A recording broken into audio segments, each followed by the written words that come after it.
नमस्ते भारत। अध्याय 3 में आपका स्वागत है। आज हम बात करेंगे कचरे के ऊपर। जरा सोचिए कि हर दिन जो हम खाना खाते हैं, प्लास्टिक की बोतलें जो फेंक देते हैं और पुराने कपड़े छोड़ देते हैं, वो सब कहाँ जाते हैं? क्या आपको पता है कि हर साल दुनिया में करीब 2 अरब टन कचरा पैदा होता है? जरा सोचिए। और इसमें से लगभग आधा हिस्सा, यानी कि 1 टन, रिसाइकल नहीं होता। ये कचरा सिर्फ कचरा ही नहीं, हमारी पृथ्वी के लिए एक धीमा जहर है जो नदियों को दूषित कर रहा है, जानवरों की जान ले रहा है और हमारी हवा तक को भी जहरीला बना देता है। आज इस वीडियो के माध्यम से हम जानेंगे कि कचरा कैसे पर्यावरण को बर्बाद कर रहा है और इंसानों और जानवरों पर इसका क्या असर है।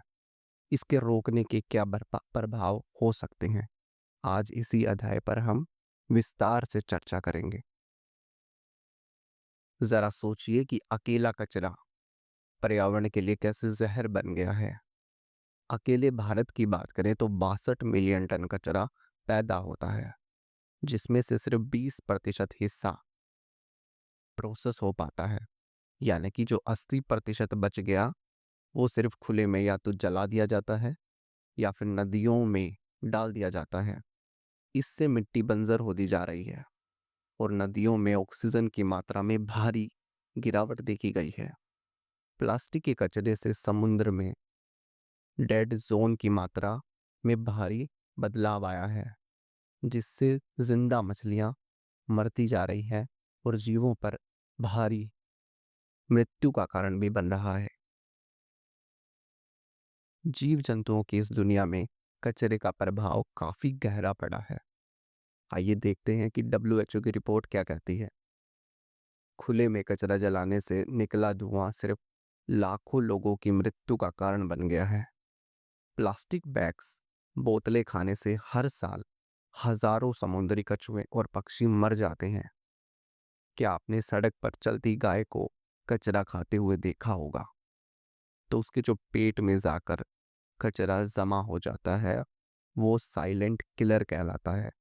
साइलेंट किलर मतलब कि धीरे धीरे उसकी मृत्यु का कारण बन जाता है और उसकी जान ले लेता है। कचरे से इकोसिस्टम पर प्रभाव। कचरा हमारे इकोसिस्टम को भीतर से तोड़ रहा है। प्लास्टिक नदियां समुद्र में जाकर फूड चेन को बिगाड़ देता है, जिससे मछलियां उसे खाती हैं और आखिरकार वो जहर हमारी थाली तक पहुंच जाता है। खुले में कचरा जलाने से ग्रीन हाउस गैसें निकलती हैं, जो कि ग्लोबल वार्मिंग को अंजाम देती हैं।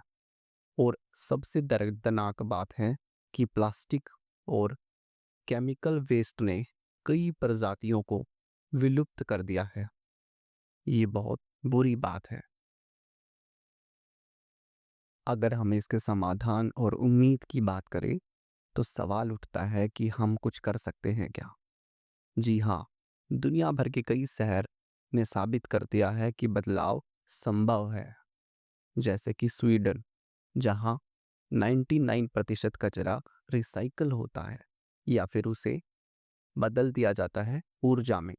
भारत में भी इंदौर शहर लगातार 7 सालों से देश का सबसे साफ शहर बन गया है, क्योंकि यहाँ door to door collection, waste से कंपोस्ट और प्लास्टिक बैन जैसे उम्मीदों को बढ़ाया गया है। और सबसे बड़ी बात है कि अगर इंसान अपने अंदर ये ठान ले कि कचरे को कम किया जा सकता है, तो सबसे पहले हम अपने घरों से ही शुरुआत करेंगे। जैसे कि गीला और सूखा कचरा अलग कर दें तो 50% समस्याएं कम हो सकती हैं। बड़ों को सम्मान दें, छोटों से प्यार करें, अपना व्यक्तित्व इस प्रकार से विकसित करें कि महिलाएं भी आपके साथ सुरक्षित महसूस करें।